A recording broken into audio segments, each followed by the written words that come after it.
Alright guys, welcome to another beer review, and today we're delving once again into the Mikkeller Beer Club box, and we're looking at something of a classic from Mikkeller, and a bit of a, how do I best phrase it, a bit of a throwback sort of brew, because I don't believe they've actually brewed this recently. Could be completely wrong, probably am. But yeah, this is like a classic Mikkeller beer and a fan favourite. And yeah, so I'm very excited to try it because I've heard very good things about it.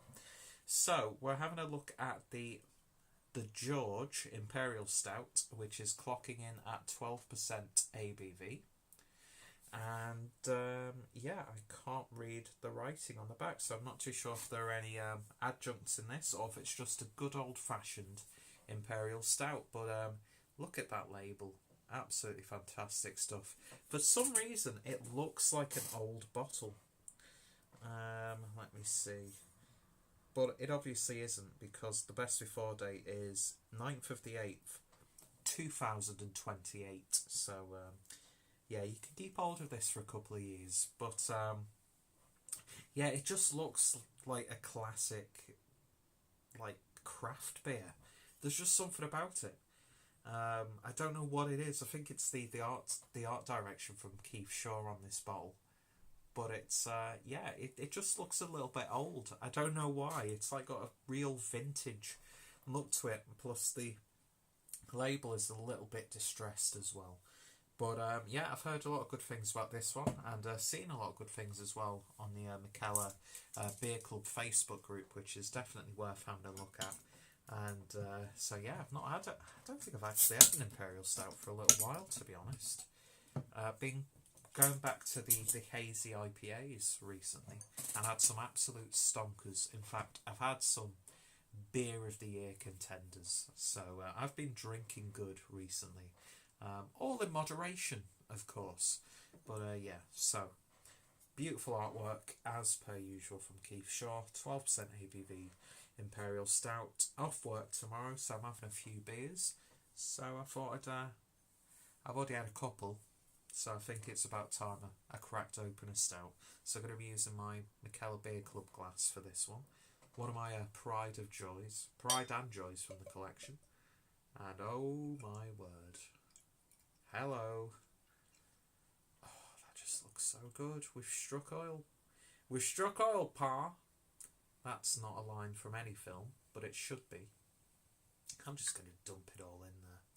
So, yeah, you've come to know and love the fact that I promote my referral link in these reviews because, hey, I've had a really good experience over the past, I'd say, 6 months with the Mikkeller Beer Club and Beer Mail.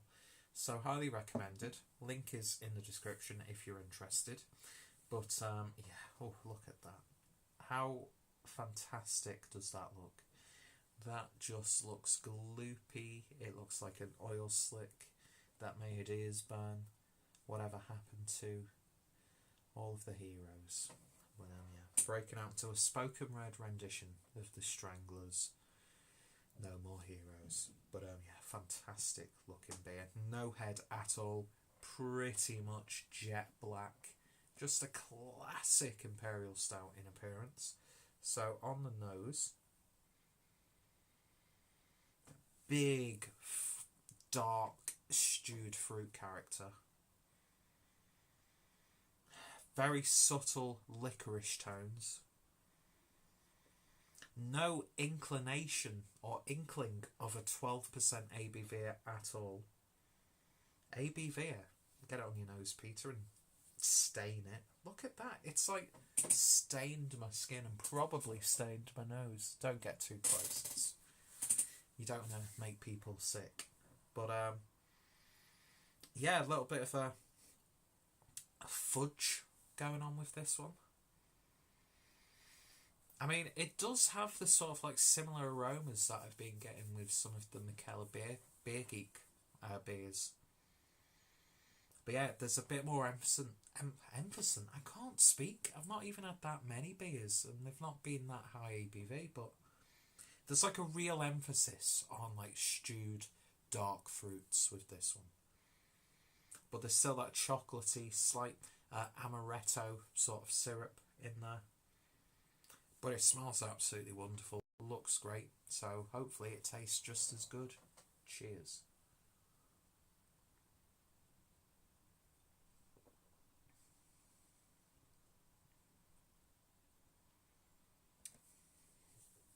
Yes.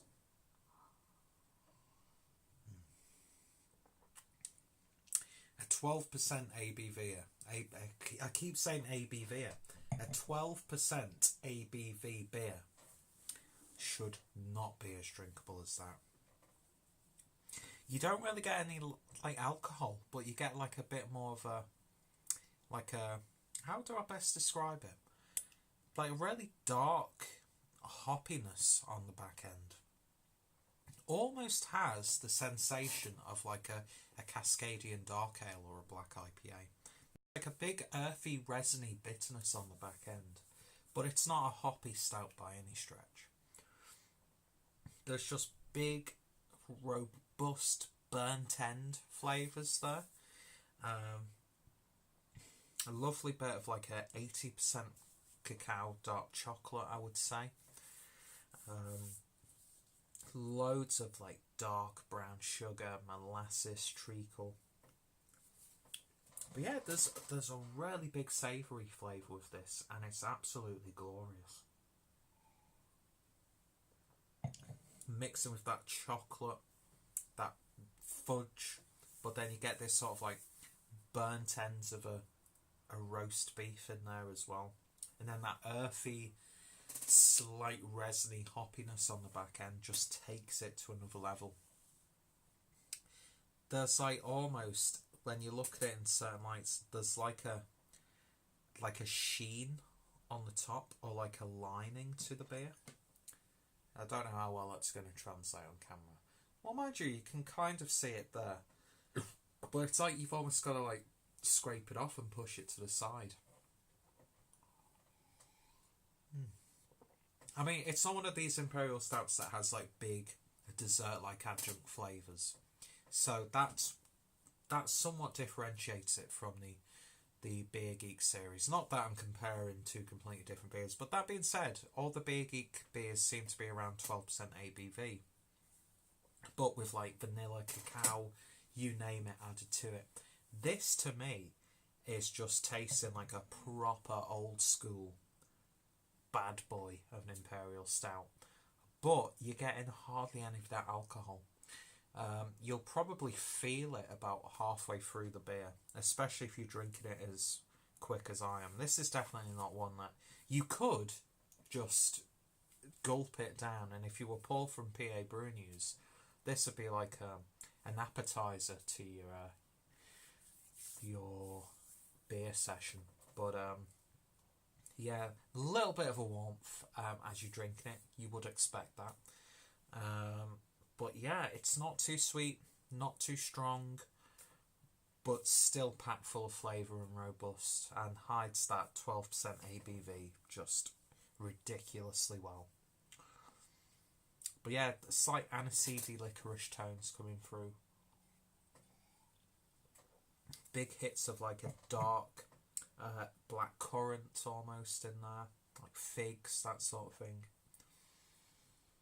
But just like a proper old school Imperial Stout, which you don't really see too many about these days, which is quite strange. It's always about like, let's just either age it in bourbon barrels, which is good, but I find that can sometimes be to the detriment of the body of the beer. Or they're just full of like these big desserty adjuncts and stuff, which is great, don't get me wrong, but this is such a throwback. And it's so simple as well. It's so simple but devastatingly drinkable and packed full of flavour. I mean, look at that. It's staining the glass already. And it's almost like Harry and Sally are having a bit of a swim. A romantic paddle in the jacuzzi of gloopy, stouty goodness. Lovely body on this beer as well. I love how sticky, and I love that layer of just indulgence that you get. But yeah, that's absolutely wonderful. It really, really is. If you like your old school Russian Imperial Stouts, then this is definitely one for you. I mean, have they actually added anything to this? Let me see if I can read that, because it's like faint black writing on like a bold blue. Yeah, I'm not seeing any adjuncts. It's just all about the malt build with this beer. And absolutely wonderful. It really, really is. I think this is an absolute marvel of a beer. It's just so satisfying.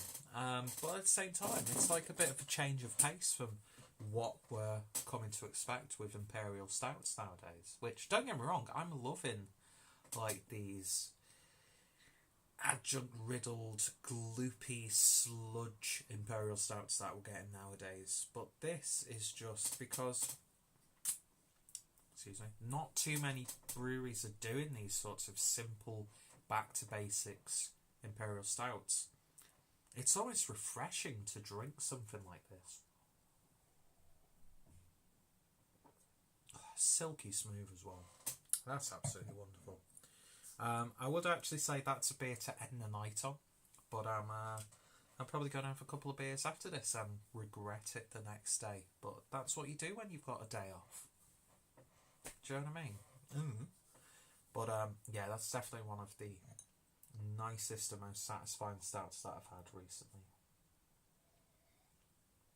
And I've actually got a Beer Geek in the cupboard, the Cacao Vanilla, I think it is. The devil on my shoulders tell me that I need to open that as well, but I want to save that to share with people. This has been great to have shared with people. What am I saying? I'm a selfish drinker. I've got big bottles from Mikkeller that I really want to open, but I know I shouldn't because it's almost like a whole session in one bottle.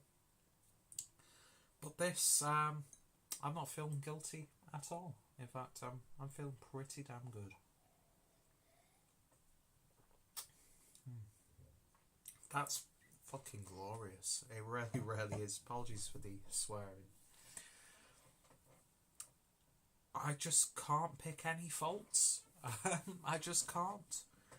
So it's a 10 out of 10. I know I'm really liberal with my 10 out of 10s, but if you're really enjoying a beer and you cannot fault it at the time, then it's going to be a 10 out of 10. Do you know what I mean? There's just no shortcomings with this beer at all. It's lovely. It's absolutely lovely. And going back to Paul from Pierre Brew News, this is thin. This is too thin for him. Because, you know, he's got to have those Imperial Stouts where it's just like you have to eat it with a spoon. Could you imagine, actually, an Imperial Stout infused chocolate mousse or chocolate pudding? Or an Imperial Stout chocolate lava cake? Fuck me, that'd be good. That's like almost I can't stand up for the next 5 minutes material, if you know what I'm saying. But yeah, time and place, Pierre. Time and place for comments like that. Anyway, it's a 10 out of 10. I think that's absolutely wonderful. I really, really do. And yeah, it's just, I love how old school it is. And sometimes it's good to go back and play the hits. As LCD Sound System once said, shut up and play the hits. And and Mikkeller have definitely done this with this one. And I know you can get some different variations of this. I think the label itself has had a facelift. But yeah, that's just wonderful. And there's pretty much been dead air for the past 2 minutes, so I'm going to cut this video off here.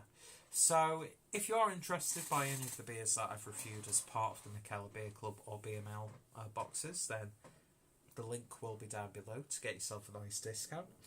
Check out Mikkeller, of course. Check out my Mikkeller playlist.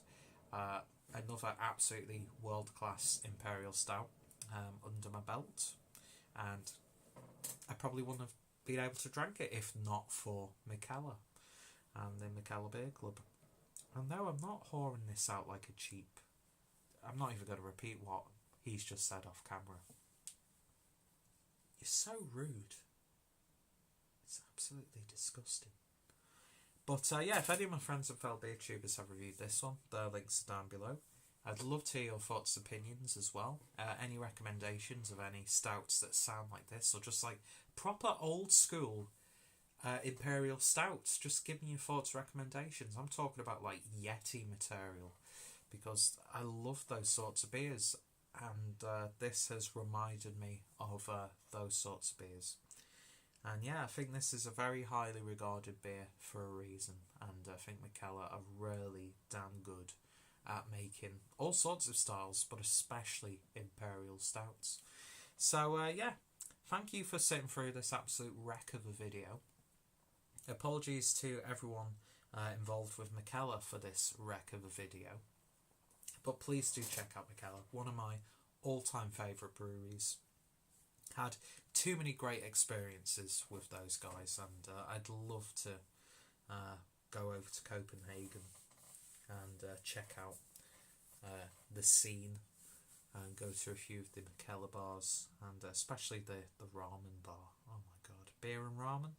Pff, sign me up. Anyway, thanks for watching. Slapping my naked legs, and I think that's the perfect way to end the video.